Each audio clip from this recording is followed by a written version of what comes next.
हरे Krishna. Film हो कि TV serial हो कि तथाकथित कथावाचक से हम भगवान को समझ सकते हैं ना, भगवान के बारे में यथारूप ज्ञान प्राप्ति कर सकते हैं।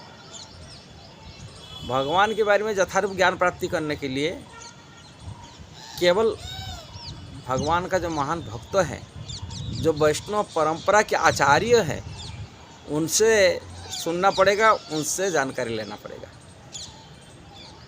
ज़्यादातर लोग आज के समय जैसे सोशल मीडिया से कथा सुन रहे हैं कि टीवी में सीरियल से और फिल्म से भगवान की कथा सुन। जैसे फिल्म में कई रामायण कथा मिलता है, कि महाभारत मिलता है, कि भगवान की लीला कथा मिलता है। ये सब लीला कथा ज़्यादातर स्पेकुलेशन ऊपर होता है, शास्त्र के आधार पर नहीं होता। शास्त्र में कैसा लिखा है, क्या सिद्धांत बात है, ये नहीं है। इसलिए यथारूप ज्ञान प्राप्ति नहीं होता। यथारूप मतलब जैसा भगवान की कथा है, जिस प्रकार है, वो नहीं है। और तथाकथित कथावाचक भी ऐसा ही होते हैं, जो अपनी हिसाब से, अपनी बुद्धि से कथा को लोगों के सामने में बताते हैं, माने लोगों के सामने प्रेस करते हैं, लोगों के सामने अपनी प्रवचन कराते हैं, अपने हिसाब से करते हैं। जी जितना बुद्धिमान है, हाँ माने कथा माने बहुत ही बुद्धि से दिमाग लगाते हैं। अब बोलने में जितना चतुर हैं, शब्दों को जितने प्रकार परिभाषित परिमार्जित करके बोल पाता है, वो इतना बड़ा कथाकार का बन जाता है। किंतु ऐसे लोगों की कथावाचक से भगवान की तत्व की ज्ञान नहीं समझ सकते। एक फिल्म में कल यूट्यूब पे देख रहा था, भगवान चैतन्य महाप्रभु का फिल्म बना हुआ। चैतन्य महाप्रभु का फिल्म जो चैतन्य चरितामृत में वर्णन है, चैतन्य भागवत में वर्णन है, कि चैतन्य मंगल में वर्णन है, वो सभी अलग था।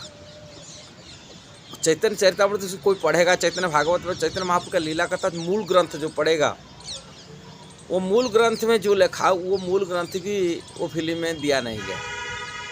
बहुत सारी लोगों को मनोरंजन करने के लिए ऐसी प्रकार की लीला वर्णन करने के दिया गया, जिससे लोग भ्रमित हो जाते हैं।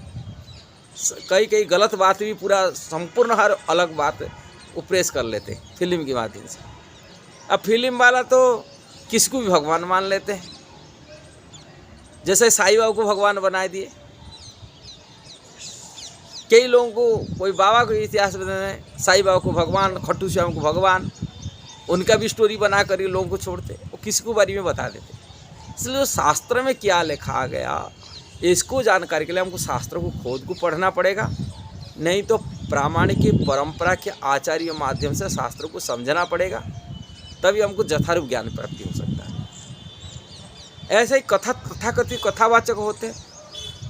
जैसे मैं कल देखा, एक कल की वीडियो, कल 20 तारीख था, 20 मार्च 2024 में डाला हुआ ललन टॉप से एक बातचीत हो रहा है। कुमार विश्वास है। कुमार विश्वास कथावाचक रूप में आजकल टीवी में फेमस हो चुके हैं और राम कथा कह रहे हैं, और बहुत हज़ार उनका भी फॉलोअर बन चुके हैं, लाखों सब्सक्राइबर बन चुके हैं। और ये कथावाचक काली वो जो दे रहा है, एक लड़की पूछ रहा है, राम को भगवान रूप में पूजा कर रहे हैं, उनका मूर्ति बना कर पूजा कर रहे हैं। वो राम तो कोई भगवान, कोई अद्भुत को कार्य, कोई अलौकिक कार्य तो किया नहीं, ऐसा ही कोई चमत्कार तो नहीं दिख रहा है उनकी जो रामायण में। और उसको लोग मूर्ति बना कर क्यों पूजा करते, किस विश्वास में? ऐसे उन्होंने अपनी बात, वो लड़की पूछ रहा है क्यों मूर्ति बनाकर उनका पूजा करा जाता है। कुमार विश्वास उनको दे रहा है अपनी बड़ा फिल्म, बड़ा कोई लेडी का फोटो दिखा रहे, मोबाइल में दिखा कर बता रहे, मैं मोबाइल दिखाऊँ, कहीं मैंने हंसता हुआ कोई स्त्री का फोटो दिखा रही बता रहा है। और मेरे को जब कोई मैं ये होता हो, तनाव में होता हूँ, उसको हंसता हुआ मुख चेहरा देखी मैं भी खुशी हो जाता हूँ। ऐसा ही लोग हंसता हुआ लोग देख रहा है राम का मूर्ति, इसे लेके उससे प्रसन्न हो जाते किसी की। ये कोई प्रासंगिक बात नहीं है। ये सब स्पेकुलेशन की बात करी, उनको समझा दिया और वो समझ गया। लड़की, आदि वाली लड़की क्या जानते आधुनिक लोग।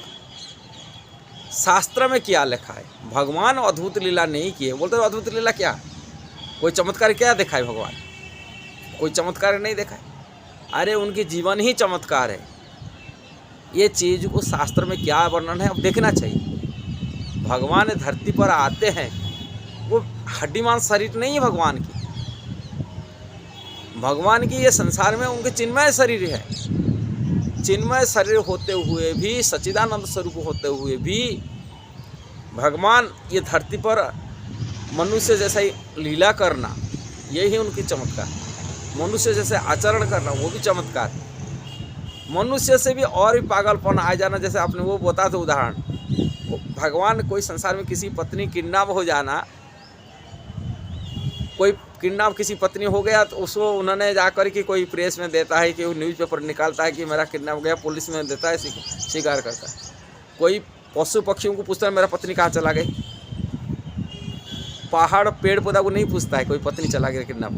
भगवान तो ऐसा ही लीला करते थे, पेड़ पौधा को पूछते थे, नदी को पूछ रहे हैं, जानवर को पूछ रहे हैं मेरा पत्नी कहाँ चला गया, सीता कहाँ चला गई, मेरे बताओ।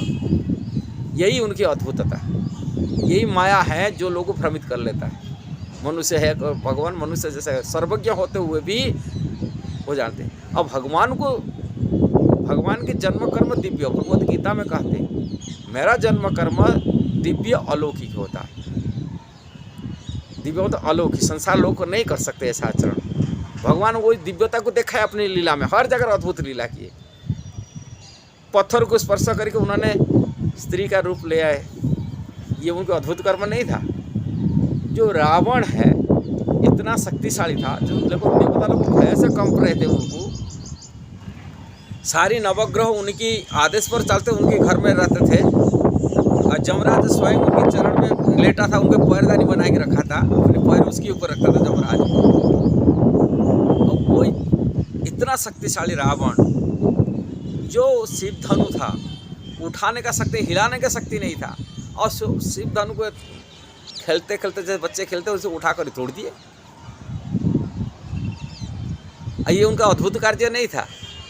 इतनी बड़े बड़े राक्षस को मारना जिसके संभव पर नहीं था, इसलिए भगवान गीता में कहे जन्म कर्म च दिव्य, मेरा जन्म और कर्म सब दिव्य, दिव्य अलौकिक, जो लोग संसार के लोग नहीं कर सकते, संसार के मनुष्य नहीं कर सकते। किंतु इतना होते हुए कि मनुष्य इस सारे व्यवहार रखते थे, मनुष्य इधर का जीवन शैली करते थे, अपनी भगवान नहीं मानते। ये मर्यादा दिखाए, अपनी मनुष्य आचरण कर रखा थे, अद्भुत कार्य किए जो संसार के लोग नहीं कर सकते। उसको समझाना चाहिए था कुमार विश्वास को। अब वो उल्टा सीधा बात कर रहे हैं, अपने शब्द जाल में फंसा रहे हैं। इसी प्रकार लोगों को उन्होंने भ्रम में डाले। उनकी कथा जब समझ रहा है इनके कारण जब तक कोई वैष्णव परंपरा से शिक्षा दीक्षा नहीं लिया, भगवान के अलौकिक चीज़ को समझ में नहीं क्या आएगा। भगवान किए थे, भगवान क्या क्या आदर्श कार्य किए और किसी प्रकार अलौकिक कार्य किए, उनको दिमाग में नहीं आ रहा है। अब वो आदिकाल कथावाचक बन के अपने शब्दों में लोगों को भ्रमित करते हैं। इसलिए हमको समझना चाहिए, यदि वैदिक शास्त्रों को समझना है कि भगवान को समझना है, हमको एक प्रामाणिक वैष्णव परंपरा से गुरु ग्रहण करना चाहिए और गुरु से दीक्षा आदि शिक्षा ग्रहण करना चाहिए, जिससे हमको आध्यात्म में आगे बढ़ सकते, भक्ति कर सकते। अपनी बुद्धि से, अपनी बल से हम भगवान को नहीं समझ सकते। इसीलिए कोई फिल्म वाला जो बना रहे, फिल्म बना रहे हैं, ये फिल्म वाला हो कि तथाकथित कथावाचक हो, ये सब लोगों को भ्रम में डालने वाले कथाकार है, भ्रमित कर रहे हैं। इससे बचना चाहिए। जैसा आध्यात्मिकता में प्रगति कर सकते, भगवान से अन्य प्रेम कर सकते। भगवान आजकल इसीलिए तो नास्तिकवाद प्रचार हो रहे हैं, सब लोग नास्तिक बन रहे हैं। क्यों बन रहे हैं? क्या भगवान के बारे में सही ज्ञान नहीं होने के नाते अंदर में नास्तिकता भावना आ जाता है। अब भगवान की कथा कही अपनी जीविका चला रहे हैं। बहुत लोग ऐसे होते कथावाचक हैं कि परिवार चलाने का खर्चा चला रहे, भगवान के नाम, उनका गुण, उनका इस्तेमाल कर रहे, लोगों को भी चीटिंग कर रहे भी भगवान नाम कर, इसलिए भ्रम में पड़ रहे। इसलिए हमको प्रामाणिक वैष्णव परंपरा में, काली परंपरा बारे में दिया था काली का वीडियो में, हम परंपरा से ज्ञान ग्रहण करना चाहिए। जब परंपरा से ज्ञान लेते हैं, प्रामाणिक वैष्णव आचार्य से ज्ञान लेते, हमको यथार्थ ज्ञान प्राप्ति कर सकते हैं। इससे व्यतिरिक्त हम फिल्म में कि तथाकथित कथावाचक से हम यथार्थ ज्ञान प्राप्ति नहीं कर सकते। यदि ये वीडियो सही लगा जरूर उसको शेयर करना, सब्सक्राइब करना, लाइक कमेंट देना। हरे कृष्णा।